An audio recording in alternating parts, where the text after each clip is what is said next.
Bonjour et bienvenue pour cette nouvelle séance autour du Vijnana Bhairava Tantra. Om.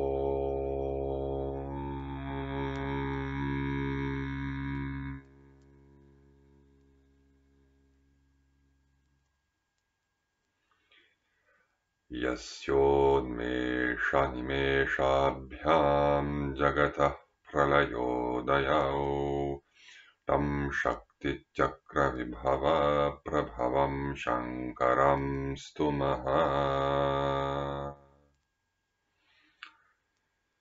Aujourd'hui, nous allons voir 3 versets autour de l'apparition et de la disparition des pensées, les différentes pratiques, les différentes manières de pratiquer, de ressentir, d'expérimenter les pensées et aussi les désirs. Alors, ce sont 3 versets qui, comme toujours, peuvent être considérés comme indépendants, mais ils ont en commun d'utiliser les 2 termes. Ichham, le désir, la volonté, c'est tout ce qui est d'ordre, en fait, affectif. Tout ce qui est de l'ordre de l'émotion, du sentiment, de l'élan vers un objet. Désir, besoin, instinct, ça peut même envelopper des réactions automatiques, spontanées, réflexes, subconscientes. Et Jnanam, qui ici ne désigne pas la connaissance, le savoir, le contenu ou le résultat de la connaissance, mais plutôt la cognition en général. Alors, ne soyez pas effrayés par ce mot. La cognition, ici, désigne tout simplement n'importe quel acte de connaissance, qu'il s'agisse d'une perception, d'une pensée, d'une interprétation, d'une imagination, d'une remémoration. Tout ça, ce sont des cognitions. Les cognitions, ce sont ce qu'on appelle aussi les chitta vrittaya, les opérations mentales, les opérations du psychisme en général.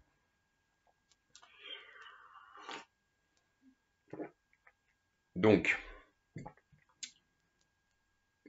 ces 3 versets, ces 3 expériences ont pour thème les 2 grandes dimensions de notre expérience, la dimension affective et la dimension cognitive. Ce que j'aime, ce que je veux, ce que je désire, et ce que je connais, ce que je perçois, ce que je vois. Les 2 grandes dimensions qui sont liées, comme on dit en langage populaire, au cœur et à la tête. Ce sont les 2 grandes dimensions de l'expérience, inséparables, comme les 2 faces, d'une pièce de monnaie. Et vous allez voir que c'est très important de noter qu'il y a ces 2 dimensions parce que ce sont les 2 grandes approches de l'expérience intérieure, de la vie intérieure, de l'éveil.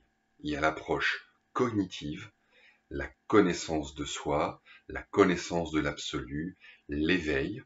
Le mot éveil en sanskrit, bodha, veut dire aussi compréhension, connaissance. L'éveil par la connaissance qui va détruire l'ignorance.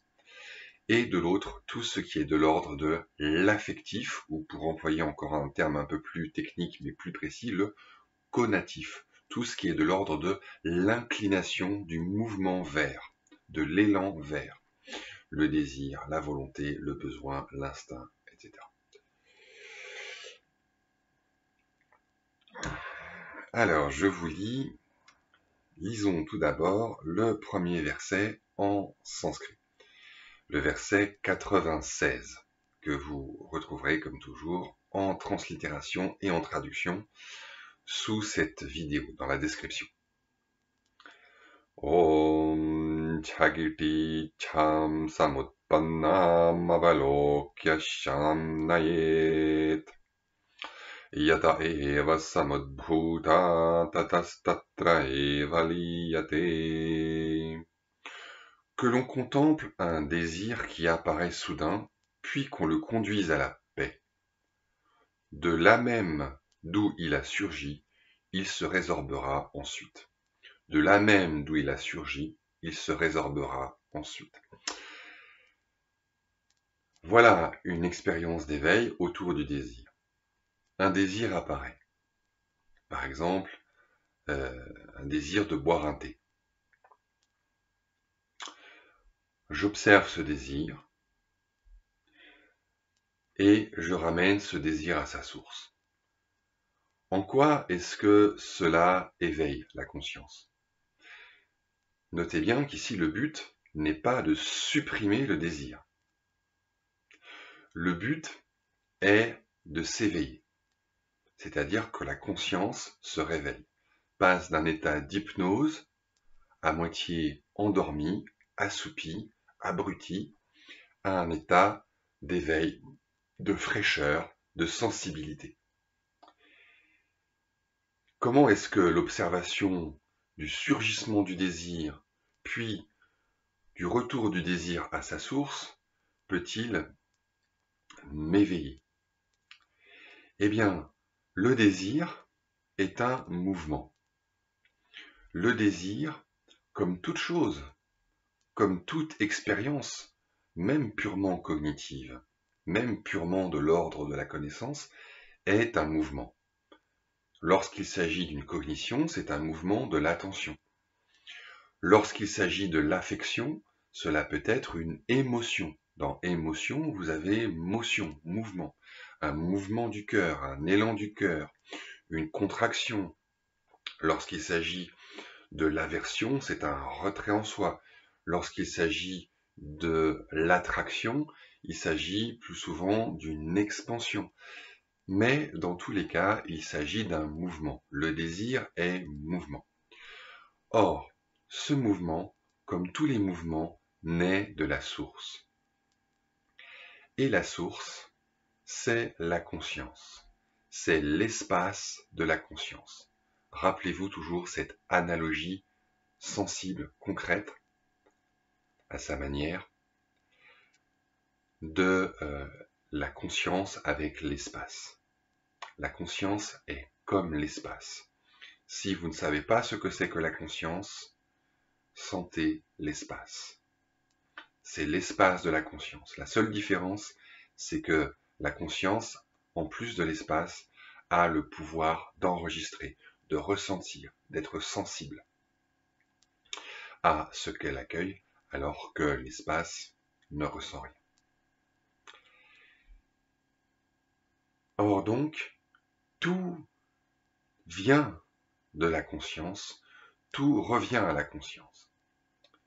Et donc, si je suis un mouvement avec mon attention, comme par exemple le désir de boire un thé, eh bien ce désir vient de la conscience et par conséquent, si je le suis, il va me ramener à la conscience. C'est-à-dire qu'il va ramener l'attention extravertie, hypnotisée par les objets extérieurs, vers l'intérieur absolu, c'est-à-dire vers la conscience universelle, vers la présence ouverte, infinie, sans limite, qui est ma véritable essence, qui est notre véritable essence.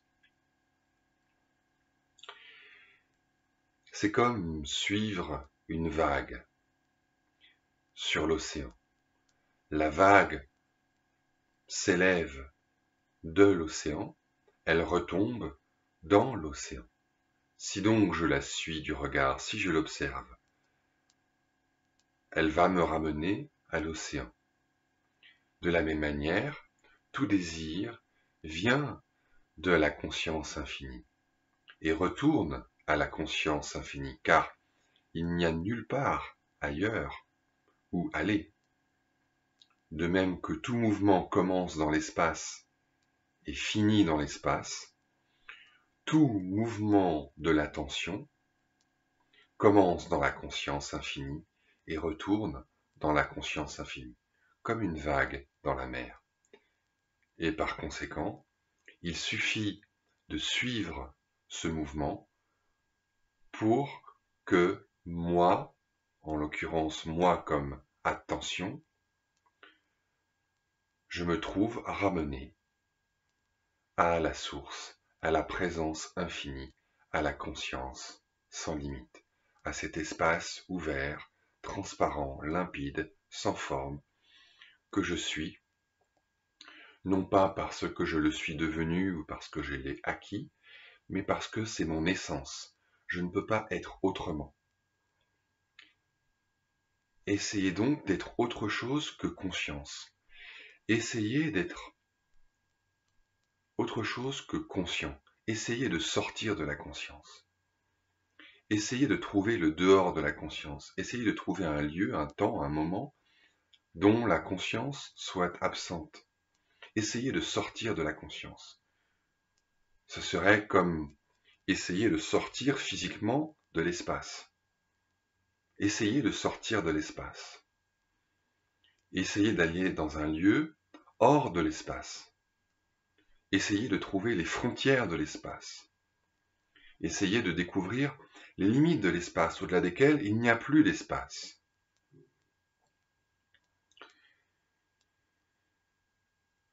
Et donc, j'observe les mouvements.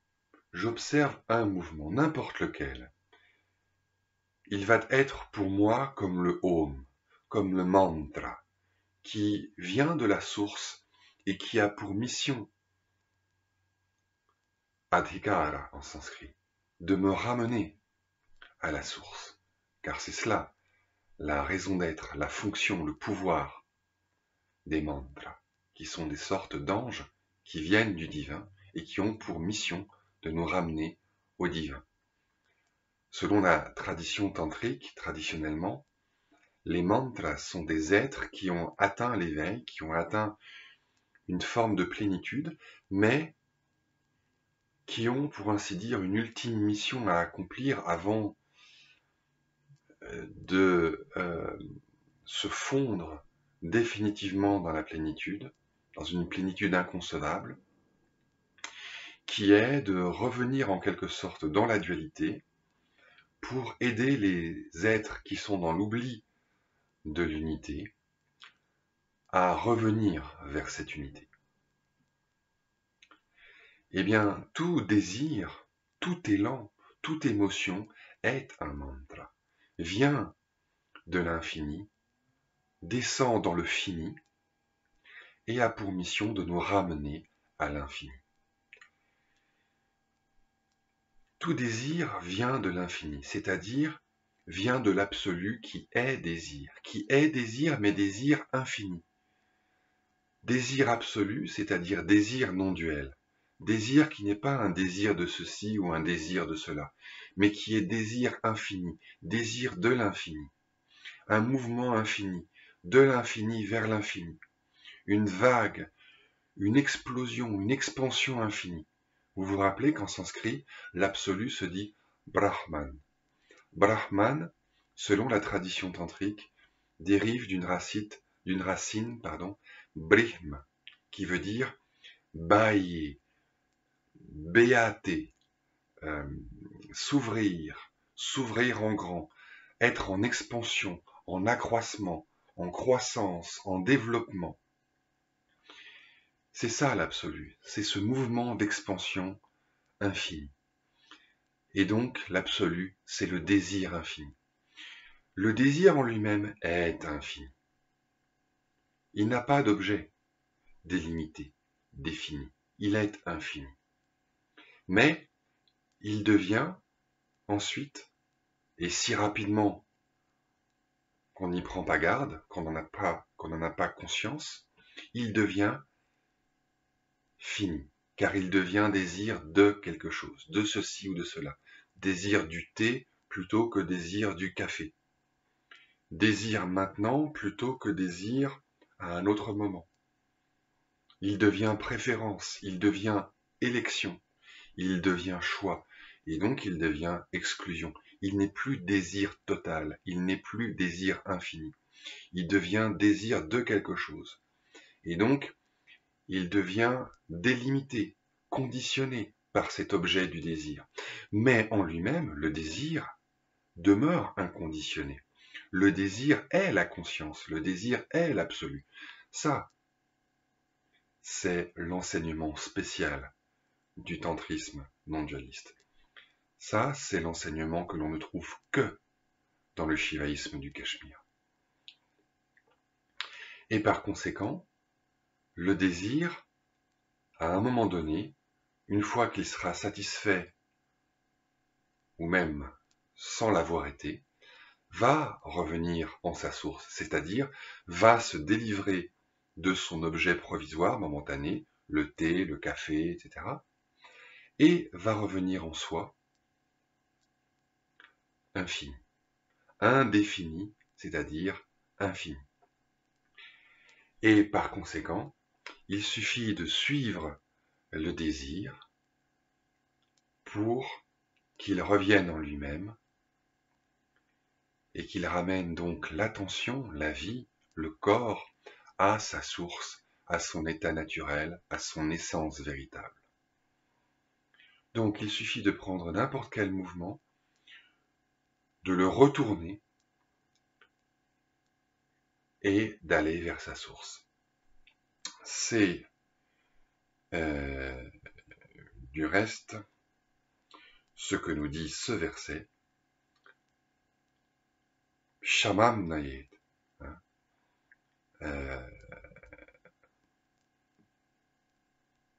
Icham Avalokya, ayant observé un désir, une volonté, un besoin, un instinct, un élan, un mouvement, une émotion.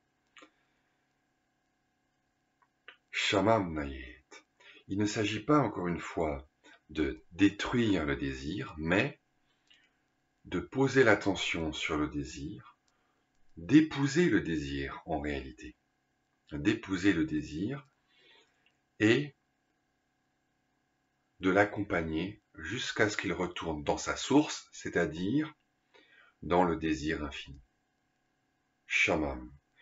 Désir apaisé ne signifie pas non-désir. Désir apaisé signifie désir sans limite. C'est comme pour l'ego. Ici, il ne s'agit pas de renoncer à l'ego, de détruire l'ego, il s'agit de revenir à l'ego naturel, c'est-à-dire l'ego infini, c'est-à-dire le moi véritable, qu'on appelle aussi le soi, Atma, le soi. Swatma. Tout ça, vous voyez, ce sont différentes manières de décrire la même réalité, car il n'y a qu'une seule réalité. Les projections imaginaires, les illusions sont multiples, mais la réalité est une. Les contenus sont multiples, le contenant est un. Poursuivons avec le verset suivant, le 97. Om yada mamechanotpanna jnanam vakastadasmi vai tattvatoham tatha bhutastallinastannmana bhavet. Quand aucun désir ni aucune cognition ne sont apparus, qui suis-je? En réalité, c'est ainsi que je suis, sous-entendu toujours. Résorbé en cela, le mental deviendra cela. Ici, nous avons une approche à partir du même objet, le désir et la cognition en général, mais une approche très différente. Ici, l'idée est celle-ci. L'éveil, c'est s'éveiller à son être véritable. L'être véritable, c'est l'être réel. Or, qu'est-ce qui est réel? Est réel ce qui est toujours présent. Ce qui n'est pas toujours n'est pas du tout. Ce qui n'est pas toujours présent n'est jamais réellement présent. Or, les pensées et les désirs ne sont pas toujours présents. Par conséquent, ils ne sont pas réels. Et ce qui est réel, c'est ce qui est toujours présent, ce qui est toujours. Et ce qui est toujours, c'est cela en quoi les cognitions, c'est-à-dire les pensées, les souvenirs, etc., et les désirs, les instincts, les besoins, les élans, les émotions, apparaissent et disparaissent, se présentent et s'absentent, apparaissent et disparaissent, vont et viennent comme les nuages dans le ciel. Qui suis-je entre deux pensées, entre deux désirs, entre deux émotions? Ou bien, qui suis-je avant la cognition, avant la pensée, avant la perception, avant le ressenti, avant le souvenir, avant le désir, avant le choix, avant l'émotion? Qui suis-je entre deux émotions? Qui suis-je entre deux vagues? Qui suis-je entre deux nuages? Qui suis-je entre le oui et le non? Qui suis-je entre l'attraction et l'aversion? Qui suis-je entre le passé et l'avenir? Qui suis-je entre le jour et la nuit? Qui suis-je entre la veille et le sommeil? Qui suis-je entre ceci et cela? À partir de là, je peux faire de ce verset deux lectures différentes. Soit une lecture de type Vedanta ou Samkhya, c'est-à-dire ce que je suis, ça n'est ni désir, ni cognition. Tout cela, ce sont des objets qui vont et viennent en moi comme les nuages dans le ciel. Ou bien, deuxième interprétation de ce verset, je peux dire que les désirs et les cognitions qui vont et qui viennent, ce ne sont pas le désir, ça n'est pas la cognition, c'est-à-dire la conscience. Non, ce sont les objets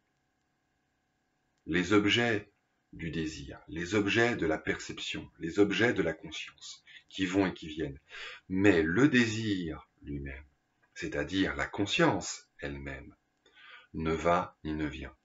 La conscience en laquelle les choses apparaissent et disparaissent n'apparaît pas, ne disparaît pas. Elle est toujours présente, comme le ciel, comme l'espace, comme la toile de fond sur laquelle les images vont et viennent, comme l'écran sur lequel les images vont et viennent. Et la conscience est aussi, et ça c'est vraiment le point spécial, spécifique, propre au tantrisme non-duel, au shivaïsme du Cachemire, la conscience est aussi bien désir. Le désir, dans ce cas-là, n'est pas un accident de l'absolu, de ma véritable essence, n'est pas un accident du soi, mais est le soi lui-même, le soi soi-même. C'est un synonyme. Conscience et désir sont synonymes, à égalité absolue, parfaite. Le désir n'est pas un attribut de la conscience, n'est pas un objet de la conscience, c'est la conscience. C'est une autre façon de désigner la conscience. C'est la conscience comme énergie infinie, comme mouvement sans limite. Et si je parle des désirs au pluriel, c'est parce que je suis dans la confusion. Je confonds le désir pur, non duel, infini, avec ces objets provisoires. Le désir du thé, le désir du café. Et donc je crois que comme il y a le thé et le café et que le thé et le café sont différents, je crois que cela renvoie à différents désirs. Alors qu'en réalité, c'est le même mouvement, c'est le même absolu qui se désire soi-même comme thé, puis qui se désire soi-même comme café. Le thé et le café changent. Et je confonds ce changement des objets du désir avec le désir lui-même. Mais en réalité, c'est faux. En réalité, le désir lui-même ne change pas. Il est immuable, il est infini. Il est toujours en acte. Il est toujours accompli. Il est toujours pleinement déployé. Il est toujours parfait. Il est toujours complet. Il est toujours tout ce qu'il est. Comme une vague toujours pleinement déployée, en expansion perpétuelle. Brahman. Vikasvara en sanskrit. Sada Vikasvara. Sarodita. Satatodita. En acte perpétuellement surgissant, perpétuellement s'accomplissant. Ce sont les contenus du désir, ce sont les objets du désir qui changent. Le désir lui-même est absolu, est toujours présent. Par conséquent, il est réel, il est la toile de fond des désirs. Mais en réalité, il n'y a qu'un seul désir. Ce sont les objets du désir qui sont différents, multiples, variables, changeants, qui vont et qui viennent. Mais le désir lui-même reste immuable. C'est l'énergie fondamentale, c'est l'être lui-même. Ça n'est même pas l'énergie de l'être, c'est l'être. Car en réalité, Shakti, c'est Shiva.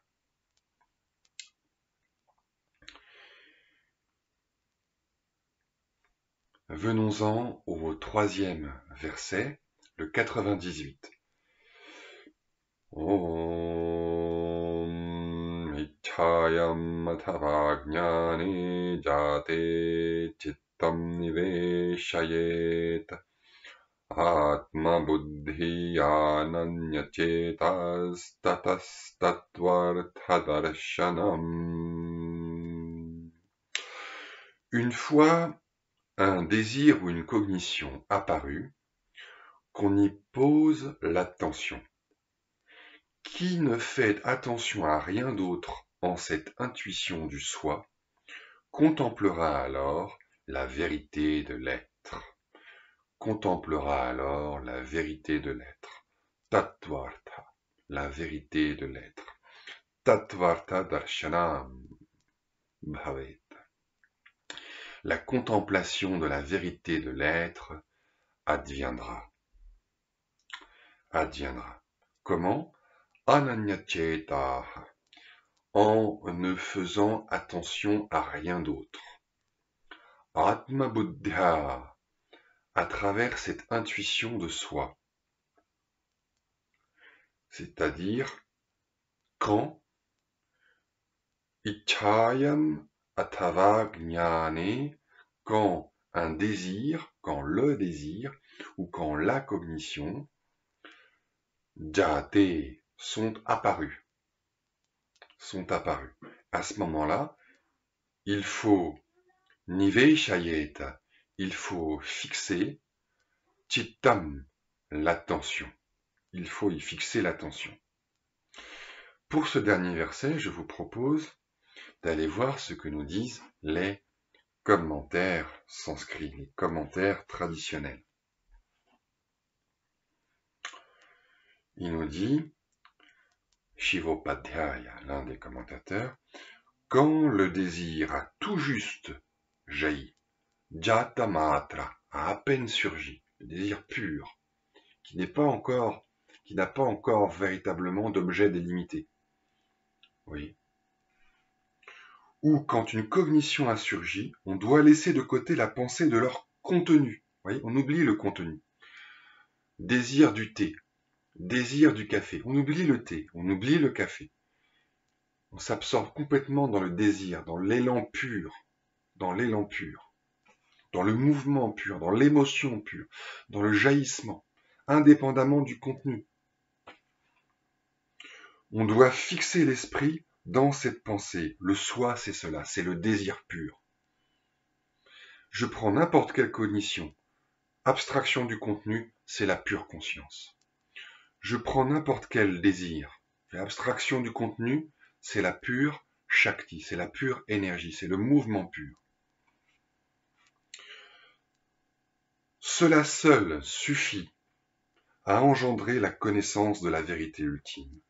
Car la révélation, les Upanishads, le Vedanta, mais ici interprété selon sa vérité tantrique, dit « Ce soi est l'immense. Ayam Atma Brahma. Ayam Atma Brahma. » Cette contemplation, blablabla, ça c'est pas très important. Deuxième commentaire par Ananda. Quand un désir vient de surgir ou quand une perception vient à peine de naître, on doit alors se familiariser en profondeur avec notre essence, avec notre soi présent en toute chose. Parce que notre essence, c'est cela, c'est ce désir pur. Icha matra, ce pur désir. Kama matra. Celui qui ne fait attention à rien d'autre verra alors la vérité de l'être. La vérité de l'être, c'est le désir pur. Icha matra.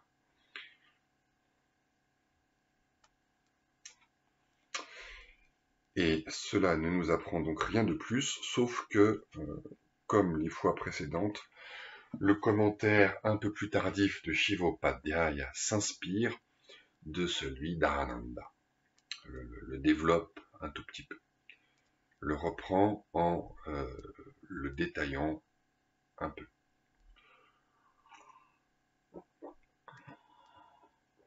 N'importe quel mouvement. Et étant donné que cette pratique est vraiment essentielle, j'y reviendrai dans des vidéos ultérieures. Voilà, pour aujourd'hui, ça suffira et il ne me reste plus qu'à vous remercier et à vous souhaiter une très belle journée ensoleillée et à vous dire à la prochaine fois. Au revoir.